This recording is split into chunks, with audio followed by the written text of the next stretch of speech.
Meanwhile, the Senate just confirming Mike Pompeo as our new Secretary of State in the United States of America. Just moments ago, the State Department announcing he will get to work right away. Of course, he's kind of already been at work, and he plans to travel to Saudi Arabia, to Israel, and to Jordan this coming weekend. Joining me right now is White House Director of Legislative Affairs, Mr. Marc Short. Good to see you. Thanks for being on the show.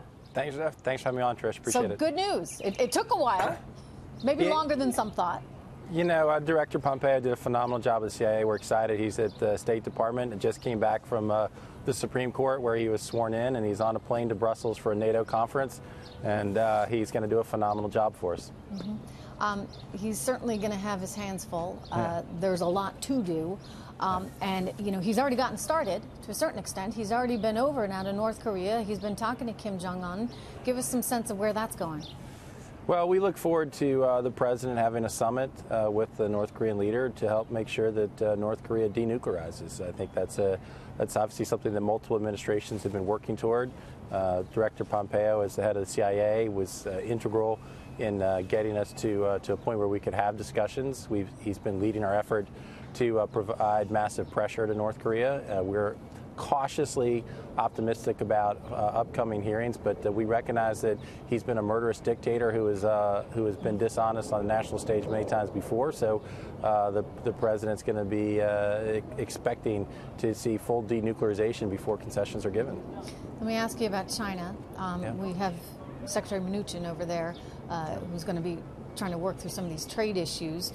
How much of a hand do you anticipate Secretary Pompeo playing in that, Marc? Well, I think that trade is very important to all sorts of international relations, and having good trading partners helps make the world safer and more at peace. So I think that the Director Pompeo, now Secretary of State Pompeo, will be integrally involved in those conversations moving forward. Okay, so he's going to do a lot of work there. I guess we could go kind of around the world here, right? You guys have just expelled 60 Russian diplomats. We're in a challenging time, I think you can clearly and fairly say, when it comes to our relations with Russia, and there's a lot of concern that Putin's up to his old antics and trying to influence midterm elections. What will our new Secretary of State, Mike Pompeo, be doing to ease people's fears on that front and to make it clear to Russia, hey, that's not going to fly. You can't do it here? Well, I think that the president made clear during the campaign that improved relationships with Russia would be helpful if we were partners in the war against ISIS. But at the same time, we have not tolerated many of their actions over the last 16 months, and the president has had, as he said, has been tougher on Russia than any president since Ronald Reagan.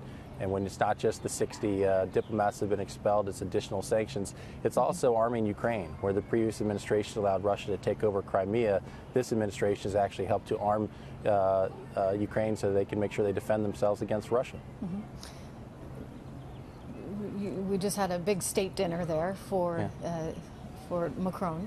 But Merkel and Macron and other Europeans want us to be more in, shall we say, on the Iran deal than out, in that they kind of feel like this may not be the best deal, but it's the only one we've got.